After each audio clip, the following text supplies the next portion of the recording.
Hi guys, it's Andy from Man City Fan TV. Well, this is part 3 of the Q&A. So let's get into it. Ray's already answered some of the questions. I'm going to, like I always do, I'm going to answer them as they come along. So let's have a look what we got for part 3. Semper dream transfer.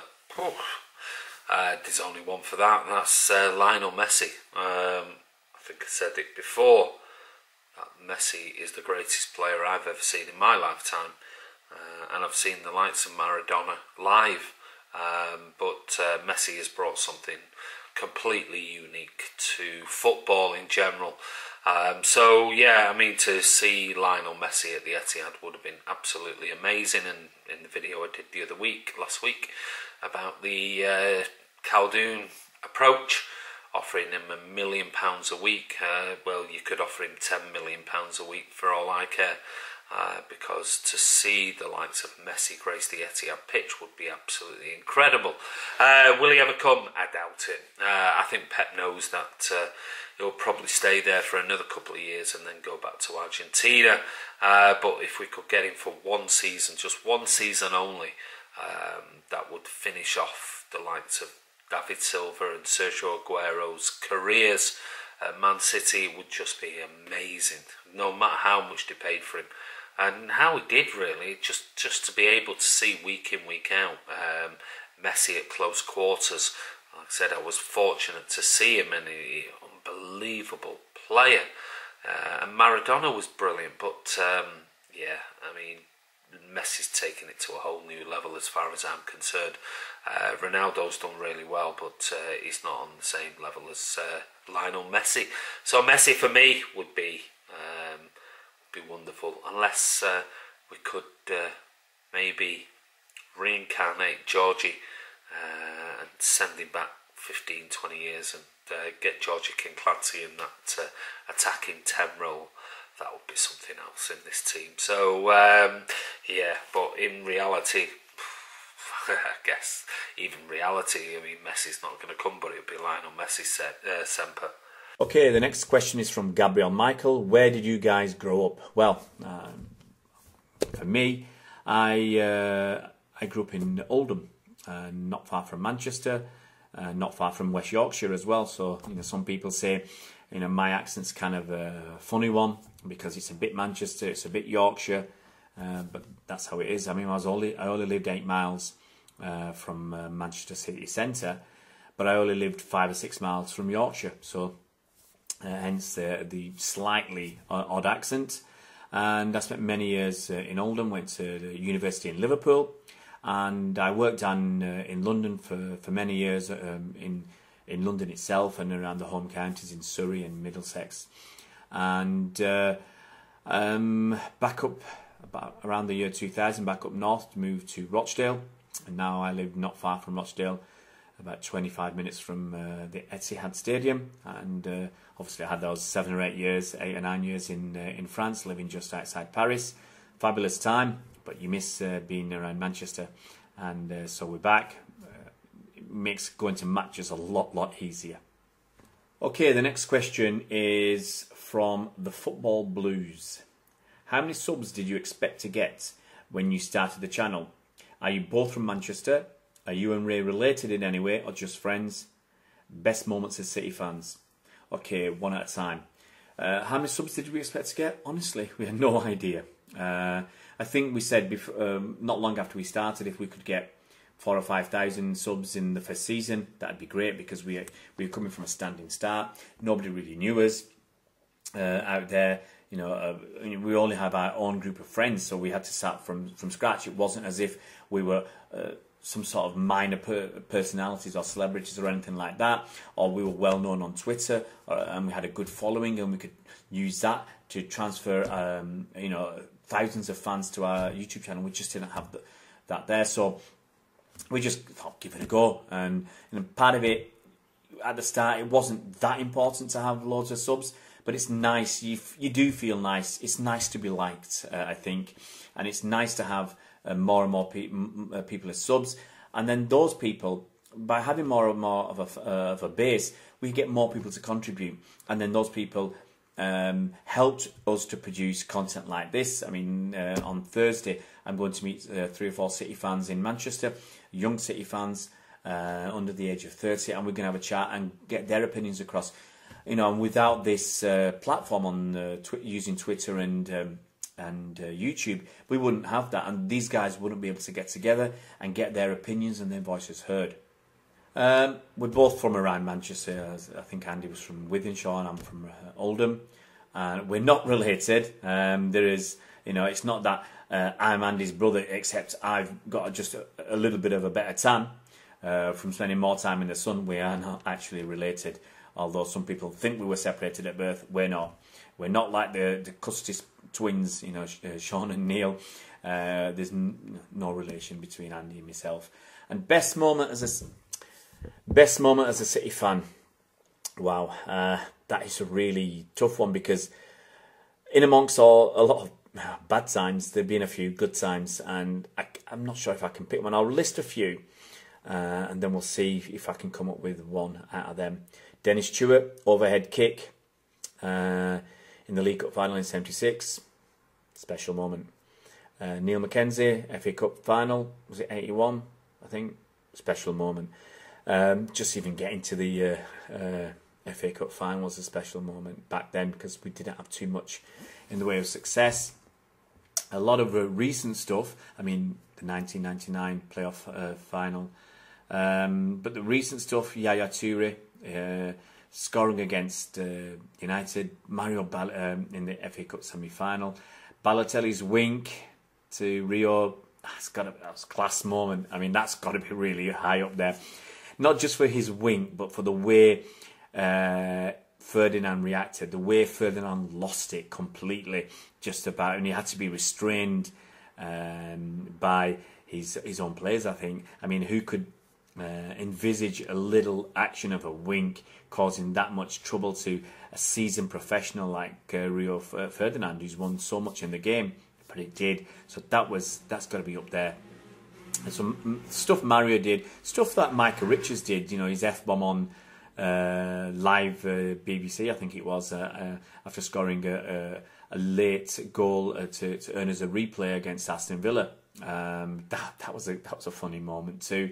And the things we've won recently, you know, Gabriel Jesus' goal at Southampton at the end of last season, I was there. It was pretty dour game overall, you know, not much happening, you know, and to score that at the last second was unbelievable. So some of these last minute things, you know, Aguero 93-20, the last minute things are unbelievable.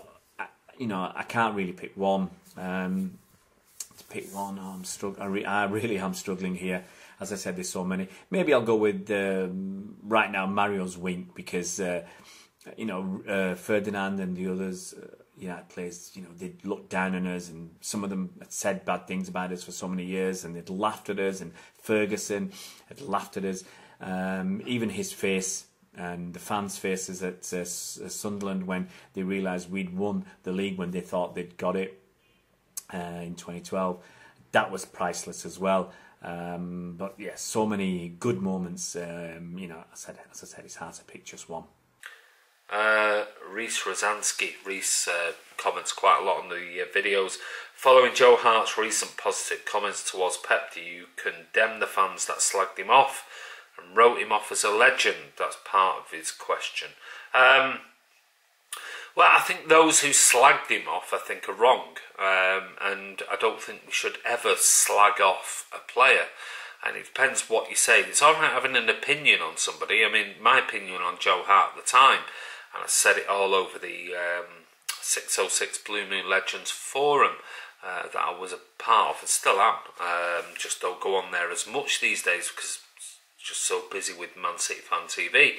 But I said it at the time. I thought it was, we have to trust in Pep, and if Pep thinks that Hart's kicking wasn't where it needed to be for him, then we have to trust in him. We're talking about the greatest manager in world football. So, I mean, I think, many people slagged off Pep, never mind just Joe Hart. when we got Bravo in, and things weren't going to plan, and everyone was giving Pep loads of abuse the season before last, saying, you know, clueless and don't know what he's doing and should have had Joe Hart. And I think he was absolutely right. He tried Bravo. I tried to stick up for Bravo because if you look at a lot of the goals that he conceded, there were goals that he couldn't do anything about. So it just so happened that everyone was saying, well, that's one shot, one goal. Well, the goals that actually were scored were really difficult to save. I mean, it was like from 3 yards out, some of them from headers, that there's no chance any keeper in the world had saved them. But it just coincided with the fact that there was still this animosity because Joe Hart, being a City hero, had been sold, or sent out on loan. I think if Joe Hart wanted to stay, he had every right to, and I think Pep set him the challenge, and Joe decided not to. So I think the fact that Joe Hart's come out recently over the last few months and made some positive statements shows just how grown up he is as a player, as a man, and realised that it's one of those things. That's football. That's business. You have to make tough decisions in business sometimes. I know I've had to make many of them over the last 12 months that I've not been happy making, but I've had to make them for the right reasons, and a manager has to do the same thing. So I'm just thankful that Joe's not shown any bitterness towards the club. He's come out, he's been grown up enough to sort of say, look, you know, Pep made his choice, and that's the way it is. For people to jump all over Joe Hart and slag him off, I think he's wrong, completely wrong. He had 4 wonderful seasons where, for me, he was the best goalkeeper in the world. Amazing seasons. But the time came, he moved on, and now he's back playing with Burnley and doing really, really well. So I'm really, really pleased for Joe. And I think in his video, I think I mentioned it in the Sharon Latham video. Sharon obviously is a business partner of Joe, very, very close friends. And I said it was nice to see him in the Man City video that he did, where he said, once it's all over, I just want to come back as a fan and support Man City, which I think is a wonderful thing, because he is close to all of our hearts and Joe Hart's. I just think the slagging off of him was ridiculous. So you're absolutely right, Reese. Next question from Brad Niblock. Brad Niblock 1. Besides YouTube, do you have a full-time job? If so, what? And Ray, for 10,000 subs, will you do a no sunglasses video? Well, both of us have got our own jobs, our own businesses. I'll let Andy talk about his. And for me, I've got my finger in a few pies at the moment. As I said, whilst I was living in France, I reined down on my business interests. I had a small recruitment business still running in the background, but that was very much a part-time basis. I was doing that just because when I left the UK, I had a lot of clients and people who worked for me that wanted to carry on working for me and for me to supply them. So I carried on on a small scale, and as I said, I was teaching English and teaching and coaching badminton. And great fun, and I actually did a lot of voluntary work, so that's something I'm really interested in the education sector, and doing voluntary work for various charities, whether it's charities to do with education or underprivileged children or children who have got serious illnesses. I try and help out as much as I can, and going forwards, that's some projects I really am interested in. And probably about a few weeks ago, when both of us were away, I think Andy held the fort while I was at a conference over in Wales, and doing stuff that hopefully will help mostly children who are in a bad place, either mentally or physically, or just need a helping hand. And so hopefully, the work that we did there going forwards will help. I'm hopeful it will eventually ripple out and help millions of kids. And once I think that project is more underway, I'll probably disclose more of what I do. Andy knows some of the things I do, what I'm passionate about. There's a few other people on Twitter that I've confided it in. But I think once that my projects get going, I'll be more comfortable talking about other things that I do. Hope that satisfies your question. And for 10,000 subs, I would do more than take my sunglasses off. But you might not be aware, there is one video that I did. You're gonna have to go back and look for this in the last few months where I wasn't wearing sunglasses. So if you want to see, without the sunglasses, still wearing glasses but not sunglasses, you'll have to go and look at some videos to find out which one. Part of your next question on the subject of legends is Carlos Tevez one. Legend, I hate using this word legend because I think it's overused. No, Carlos Tevez isn't a legend, a City legend. Was he a great player? Absolutely. Wonderful, wonderful player. That season or two that I played for Man City, I mean, he was electric. I mean, those goals and the way he played against Norwich, if you remember that, he was incredible. And the cupping of the ears to Gary Neville and everything else, and Alex Ferguson. Those type of things you always, as a fan, don't matter whether they played for the opposition or they played for, other teams. I mean, they're things you remember. But legend, no. Legends, like I said, is used too often. There are very few legends for me at Man City. If you want me to name them, I'll name them, and this is only my personal opinion.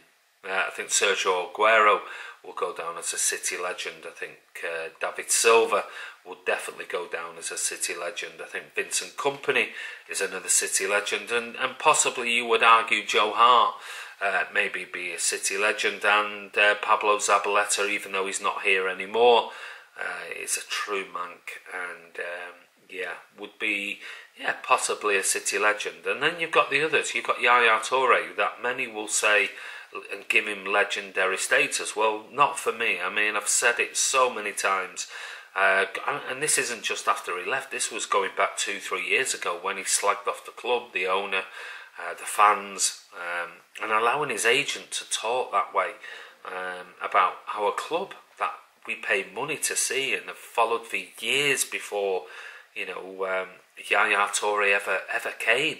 I just think it ruined what possibly would have been a legacy, and definitely for me, if all that crap didn't come out, Yaya Toure will be up there with Aguero and the others. But as far as I'm concerned, you don't hear legends slagging off the club and the fans and the owner and the managers like he's done, and then calling your ex-manager a racist and things. I mean, oh, for God's sake, I mean, it's just pathetic. So, no, legend is overused in my opinion, and Yaya Toure certainly isn't one in my eyes, even though he was a great player and did some wonderful things for us.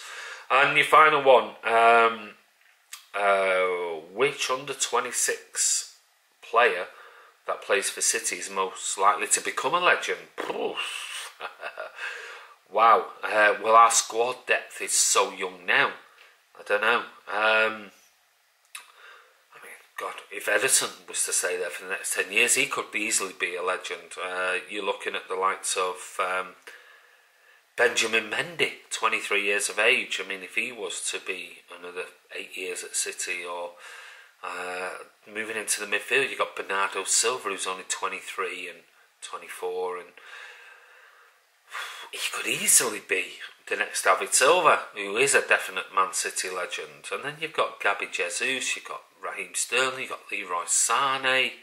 But for me, there's one player who I think if he stays at City, will become a future Man City captain, and that'll be John Stones. I like John Stones. I know some slag him off and or say negative things about him, but I think John Stones for me could be the next sort of major sort of Vincent Kompany role, where if he continues the way he's going, we'll get the captain's armband, and we'll be at Man City for years and years to come, and we'll definitely hit that 10-year mark and will definitely be a Manchester City legend if he stays. So, yeah, it's difficult. You could name 5 or 6 of them, Reece. Who knows? Let's hope they all are, because if that's the case, then we'll have some wonderful team in the next 5-10 years.